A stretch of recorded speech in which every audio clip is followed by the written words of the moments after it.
To understand our world, we must look through the lens of why. Welcome to WhyLens. You know, we don't just scratch the surface here. We peel it back completely.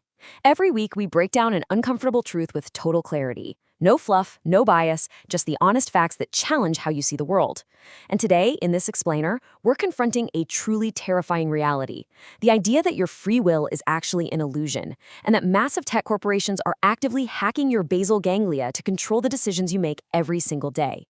So, ask yourself, when you're scrolling through your feed, when you click on a recommended link, or when you suddenly buy that product that just miraculously matches your exact mood, are you truly the one in control? Because neuroscience tells us that roughly 45% of our daily behavior is purely habit. It's just running on autopilot.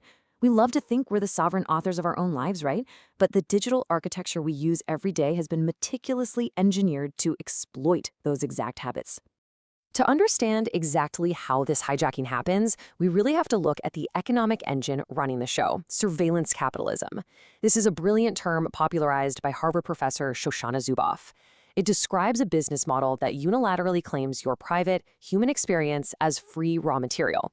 So this isn't just about showing you a targeted ad. No, this is about taking the exhaustive data trails of our lives, our searches, our physical locations, our fleeting emotional states, and translating them into a highly valuable commodity known as behavioral surplus. The wild part is we are constantly leaking this behavioral data without even realizing it. Every Google search, every Instagram like, every single second you linger on a post, it's all being harvested. In today's digital economy, these so-called free services are actually the most expensive products in history. Why? Because the currency you're paying with is your own personal autonomy. Think about it like this. Industrial capitalism got rich by extracting nature's raw materials, right? Taking wood from forests and oil from the earth to turn into commodities. Well, surveillance capitalism is entirely different. It claims human nature's raw materials. The intimate depths of your daily life, your private thoughts, your conversations, and your emotions are literally being scraped and torn away to feed this massive new market. Moving to our next section, the behavioral surplus machine. So how does this machine actually work? Well, the sheer scale of this assembly line is just staggering. Your private experiences are extracted as that behavioral surplus we talked about. Then, this surplus is fed into incredibly advanced machine intelligence. The output? What Zuboff calls prediction products. These are algorithms designed to anticipate what you're going to do now, soon, and later. And finally, these predictions are traded in a massive new financial arena called behavioral futures markets. Companies are literally placing bets on your future behavior, and tech giants are getting insanely wealthy acting as the bookies. And guys, this is not hyperbole. As Zuboff points out, tech pioneers like Larry Page grasped early on that human experience could be their virgin wood. It could be extracted at almost zero cost online, and now, increasingly in the real world, through all our smart devices. These monopolies view our inner lives as this pristine, unexploited territory that is completely ripe for plunder. We are no longer the customers here. We're not even the product. We are literally the abandoned carcass left behind after the valuable raw materials have been completely stripped away. Let's look at automating you, dark patterns, and economies of action. See, just predicting your behavior wasn't enough to satisfy surveillance capital. As the competition grew, they realized they needed to guarantee your actions through this incredibly chilling three-step process. First, engineer the digital context. Second, circumvent individual awareness. And third, force a change in behavior. To grasp how deeply they bypass our consciousness, think about medical conditions like sleep-related eating disorder, where complex behaviors happen totally outside of conscious control. They're engineering our digital waking lives to do exactly that. As one data scientist bluntly admitted, we are learning how to write the music, and then we let the music make them dance. One of the most obvious ways they write this music is through dark patterns. These digital interfaces are meticulously designed to exploit primal fears, especially FOMO, the fear of missing out, by using unpredictable, variable rewards, which is essentially the exact same psychology as pulling the lever on a slot machine. They hack your basal ganglia's dopamine system. This deliberate manipulation makes it incredibly confusing to find a cancel button or ignore a notification, which completely undermines your trust and erodes your autonomy. But dark patterns are honestly just the beginning. The tools of behavioral conditioning are everywhere. Remember the massive Pokemon Go craze? That augmented reality game, which was incubated at Google, was actually a massive experiment in economies of action. They were herding innocent players to fast food joints and sponsored locations that literally paid to play in those behavioral futures markets. Or think about Facebook's secret emotional contagion experiments, where they actively manipulated the news feeds of hundreds of thousands of users just to see if they could alter their moods. They're exploiting our deep evolutionary needs for inclusion, empathy, and social validation just to keep us hooked. Which brings us to the instrumentarian power. We aren't just dealing with a new market anymore.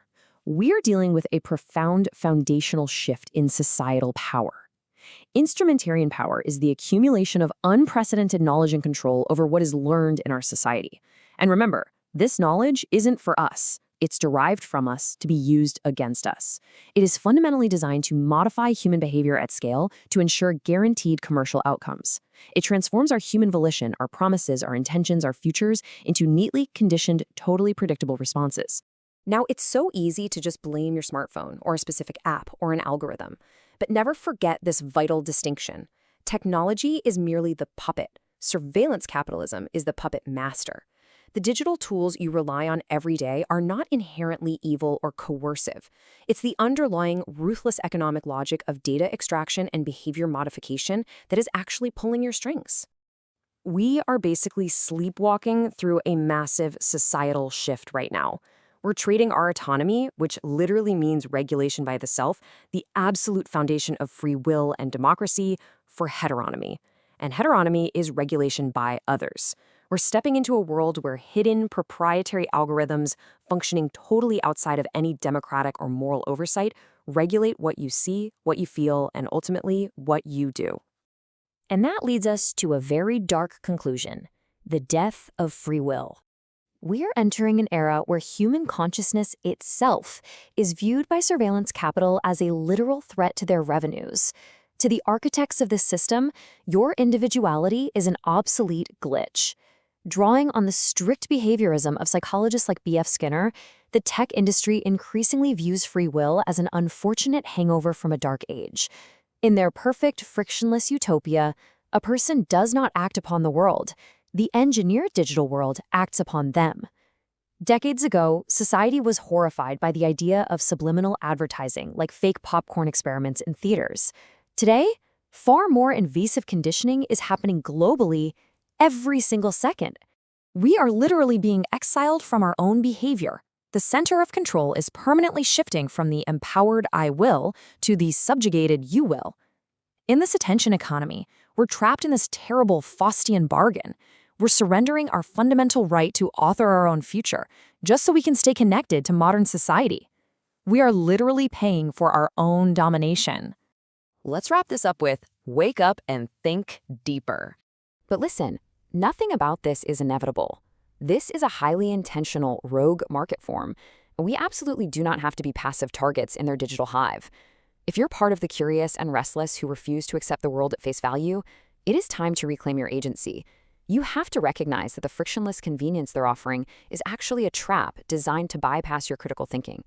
Bring your brain, leave your ego, and start questioning the digital architecture that surrounds you every day.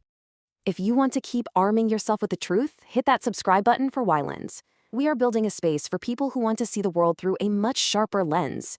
Drop your thoughts and insights in the comments below. And I want to leave you with this one question. Now that you know the machine is playing you, who is really making your next choice? Let's keep peeling back the surface, and let's think deeper, together. Why settle for shallow facts? Join the intellectual rebellion. Subscribe to WhyLens now.